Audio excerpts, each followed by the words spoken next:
来看台湾的科学团队飞过半个地球7000多公里的路程，已经伫昨甲头一批170种正珍贵的台湾台仔的种源送到北极圈的挪威世界经济库来保存。这嘛是咱台湾参加国际合作正重要的一步。台湾造原住民代表甲地满台湾台仔的经济箱交出去。台湾科研团队经过正久的路途，总算到伫北极圈内挪威斯瓦尔巴的世界经济库，卡头一批170种珍贵的台仔种源送入去经济库来保存。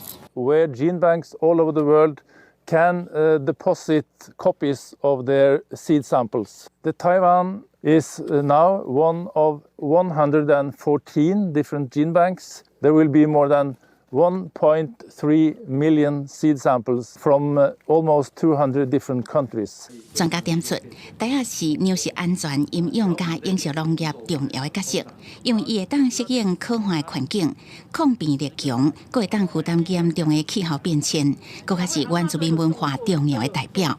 Millet is not just a plant species; it became a symbol of civilization. Since our Aboriginal people carefully cultivate them, selected the numerous mutants, and finally generated hundreds of significant strains.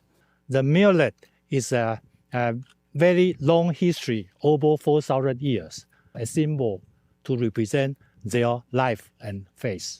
We put so much effort to make it done. So many institutions, so many schools, so many people from different places make it really happen.